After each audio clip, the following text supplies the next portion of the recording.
चलो हेलो बच्चों, मजे में।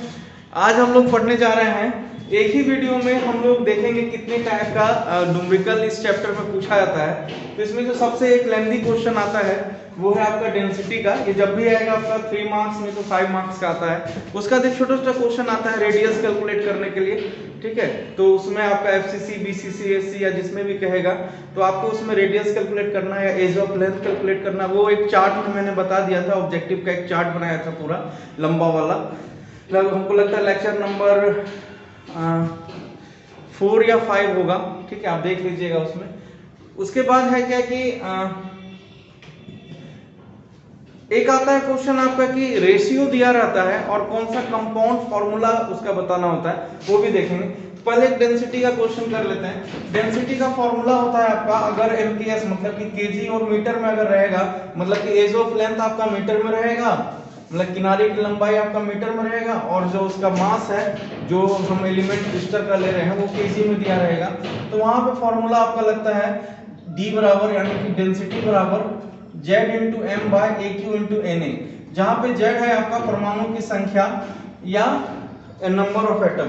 यहाँ पे एक वर्ड पे ध्यान देना, ये परमाणु की संख्या है, परमाणु संख्या नहीं कहना है। तो वो हमको खोजना पड़ेगा कि किस फॉर्म में दिया हुआ है आपका यूनिट सेल, एफसीसी का है, बीसीसी है या एससी है।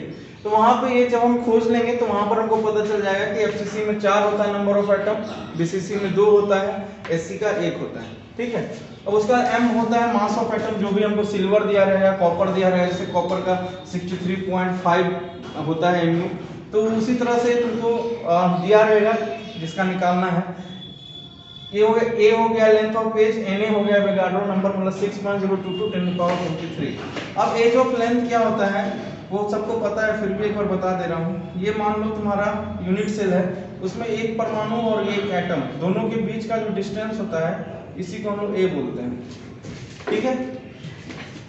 अगर सीजीएस में रहेगा कि मतलब एज ऑफ लेंथ तुम्हारा जो ए का वैल्यू है वो सेंटीमीटर में रहे और जो एम है वो तुम्हारा ग्राम में अगर रहता है, तो उस टाइम पे डेंसिटी बराबर होगा Z into M by A cube into N A into 10 to the power -30 gram per CM Q, ठीक है।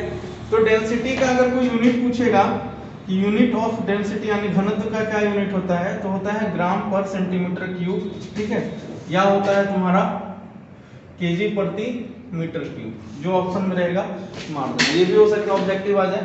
एक क्वेश्चन करते हैं, calculate the number of atom and name of unit cell, ठीक है। निकालना है क्या क्या, नंबर ऑफ एटम यानी कि Z बराबर क्या होगा नहीं पता, और नेम ऑफ यूनिट सेल, इस यूनिट सेल का नाम क्या है। तो उसके लिए हमको दिया गया क्या क्या है, गिवन है m बराबर दिया हुआ है 60 ग्राम पर मोल, यानी कि 60 ग्राम मतलब यहाँ हम लोग एक मोल में कैलकुलेट करते हैं, और डेंसिटी दिया हुआ है 6.23 ग्राम पर सीएम क्यूब। फॉर्मूला लगा दो, फॉर्मूला देख लो यहाँ पे पहले किस में दिया हुआ है, हम लोग यहाँ पे ग्राम में दिया हुआ है, यानी कि ये वाला फॉर्मूला लगेगा, ठीक है। फॉर्मूला क्या होता है, Z into M by A cube multiply N A multiply 10 to the power -30। अब यहां से हमको क्या निकालना है, Z निकालना है। तो Z बराबर क्या हो जाएगा, D into A cube into N A into 10 to the power -30 by Z into by M। अब जो जो दिया हुआ पुट कर देते हैं। डेंसिटी है 6.23, A दिया हुआ है तुमको, एक मिनट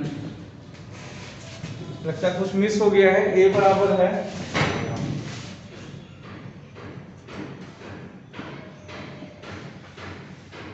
दिया हुआ है 400 सेंटीमीटर, A बराबर दिया हुआ है 400 सेंटीमीटर, ठीक है। A बराबर हो जाएगा 400 सेंटीमीटर का, यहाँ क्यू कर देंगे, गुना Na 6.022 into 10 to the power 23 multiply 10 to the power -30 upon m का वैल्यू दिया हुआ है 60। बस इसको सॉल्व करना है। तो इसको सॉल्व करने का एक तरीका ये है कि इसको बहुत बच्चे लोग बहुत लेंदी लेके चला जाता है। तो तुमको इसमें एक काम करो, जो पावर वाला है उसको एक तरफ कर दो, ठीक है। पहले ये अरेंजमेंट कर लो, यहाँ पे हम 4 को बाहर ला सकते हैं, 4 का क्यू कर दो, गुना यहाँ 100 है मतलब कि 10 to the power ऐसे करके 100 करके 3 कर दो, ठीक है, इंटू 6.022 को अलग कर लो। या हम लोग इसको ऐसे भी लिख सकते हैं यहाँ पे 100 बच गया, ठीक है। देखो ये जो 400 है, 400 को हम कैसे लिख सकते हैं, 4 मल्टीप्लाई 10 का स्क्वायर ऐसे करके। तो यहाँ पे 10 का स्क्वायर यहाँ हो जाएगा 3,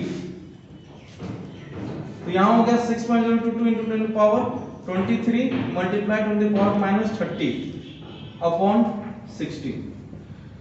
और भी अरेंज कर लो, 6.23 मल्टीप्लाई 64 मल्टीप्लाई ये हो जाएगा तुम्हारा 6.022 इंटू ये हो गया 10 to power 6 10 to power 23 10 to power minus 30 upon 60।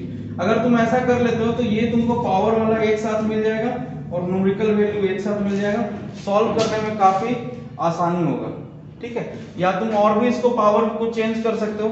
अगर हम इसको एक स्टेप और करते हैं तो यहाँ पे जैसे 6.23 है, तो 6.23 है, तुम यहाँ से इसको 23 को भी हटा सकते हो या तुम इसको सॉल्व कर सकते हो।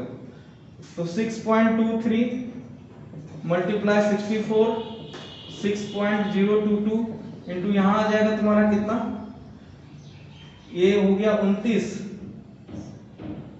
10 टू द पावर माइनस 1/60, ठीक है। 10 टू द पावर माइनस 1 मतलब क्या हो गया, नीचे ये नीचे आ जाएगा, यहाँ हो जाएगा 600, ठीक है।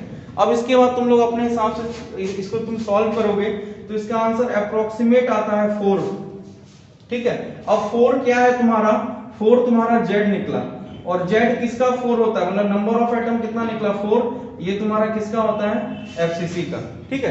उसको तुमको सॉल्व करना 4 ही आएगा, अप्रोक्सीमेट 3.99 कुछ आएगा या 4.011 कुछ आएगा, तो दोनों के हिसाब से 4 ही ले सकते हैं क्योंकि 3.9 किसी का नंबर ऑफ एटम नहीं होता और 4.011 किसी का नहीं होता, तो उस हिसाब से तुम्हारा 4 ही रहेगा। तो Z बराबर 4 आया तो आंसर क्या आ जाएगा FCC में, ठीक है। तो FCC का नंबर ऑफ एटम 4 होता है, तो हमको दोनों का आंसर मिल गया, इसका 4 होगा, इसका FCC। तो इस तरह से डेंसिटी का क्वेश्चन पूछा जाता है, ठीक है। इसके बाद हम लोग देखते हैं दूसरे टाइप का क्वेश्चन, ठीक है। तो अब हम लोग देखते हैं कि अब ये दूसरे टाइप का क्वेश्चन है, इसको तुम टाइप 2 भी कर सकते हो। इसमें तुमको इस चैप्टर से पूछा जाता है कि एज ऑफ लेंथ कैसे काउंट करेंगे, ठीक है। एज ऑफ लेंथ का मतलब हुआ किनारे की लंबाई की गणना कैसे करेंगे, जिसको हम ए से सूचित करते हैं।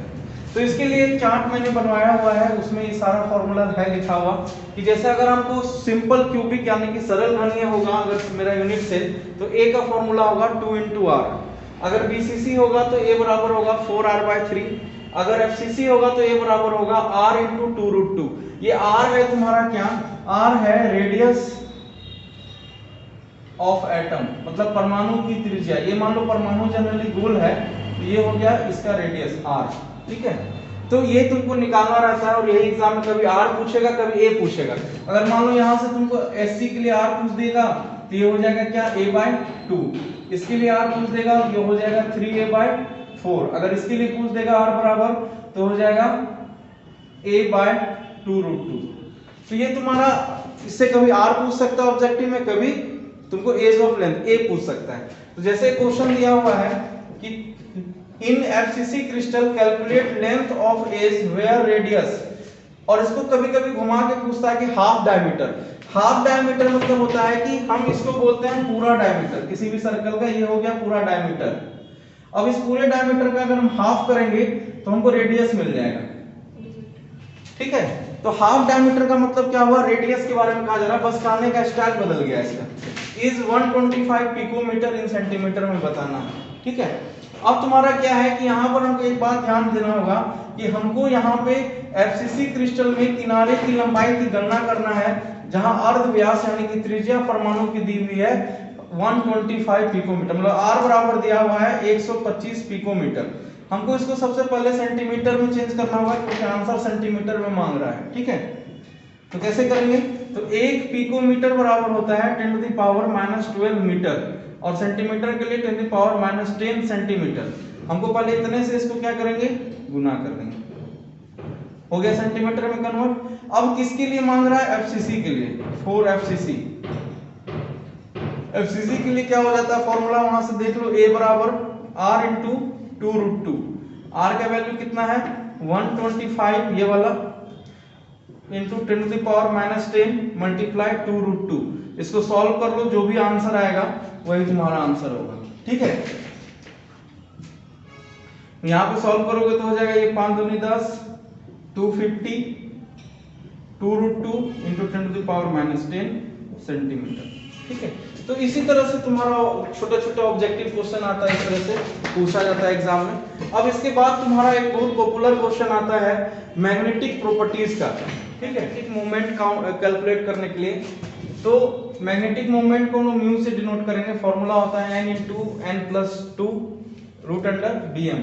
मान लो क्वेश्चन दे दिया है कि Cu2+ का, ठीक है, मैग्नेटिक मोमेंट क्या होगा, म्यू का वैल्यू क्या होगा। तो सबसे पहले हमको Cu2+ में number of unpaired electron count करना होगा। तो हमको इसका नंबर ऑफ अनपेयर्ड इलेक्ट्रॉन मतलब n का वैल्यू नहीं पता क्या होगा, तो पहले इलेक्ट्रॉनिक कॉन्फ़िगरेशन लिख सकते हो 1s2 2s2 2p6 3s2 3p6 4s2 3d9। अब इतना करने के बाद यहाँ पे अनपेयर्ड इलेक्ट्रॉन को चेक कर लो कितना अनपेयर्ड इलेक्ट्रॉन है। तो 3d9 में तुम्हारा अनपेयर्ड इलेक्ट्रॉन 3 4 1 5 2, सिर्फ एक अनपेयर्ड इलेक्ट्रॉन है, मतलब n बराबर यहाँ क्या आ जाएगा 1। ठीक है, तो इसी तरह से तुमको एक चीज को चेक करना पड़ेगा, क्योंकि यहाँ पे Cu2+ है। तो एक बात बता देते हैं, तुम यहाँ 1 कैसे आया, तो यहाँ बोलोगे सर ये तो आउटर मोस्ट ऑर्बिट तो 4 है, तो हम इसको लिखा जाता है इस तरीके से। अगर हम सही में लिखेंगे तो ये 3d9 4s2 होगा, क्योंकि 3 हमेशा पहले आएगा 4 बाद में आएगा। तो और यहाँ पे Cu2+ है, तो आउटर मोस्ट ऑर्बिट से 2 इलेक्ट्रॉन निकलेगा, क्योंकि इलेक्ट्रॉन का लॉस होगा तभी प्लस चार्ज आएगा। तो यहाँ से क्या होता है, ये 2 इलेक्ट्रॉन क्या होता है, लॉस कर देता है। ठीक है, अब जब ये 2 इलेक्ट्रॉन लॉस कर रहा है तो खत्म हो गया, बचा तुम्हारा सिर्फ 3d9। अब 3d9 को जब हम अरेंज करेंगे इसका, तो 2 6 2 8 9, तो यहाँ पे कितना आ गया, n बराबर 1। अब इसको फॉर्मूला पे पुट कर दो, म्यू बराबर क्या हो जाएगा, √1 इंटू 1+2 का √, Bm हो जाएगा 3। ठीक है, √3Bm इसका आंसर होगा। मतलब इतना जो वैल्यू होगा √3 का, वही तुम्हारा √3 का आंसर होगा तुम्हारा Cu2+ के मैग्नेटिक स्ट्रेंथ का, यानी कि मैग्नेटिक मोमेंट का। तो इस तरह से एक क्वेश्चन तुम्हारा मैग्नेटिक मोमेंट का आता है इससे। तो ये सब कुछ पॉपुलर ऑब्जेक्टिव क्वेश्चन है या सब्जेक्टिव क्वेश्चन है जो बोर्ड एग्जाम में पूछा जाता है तुमसे।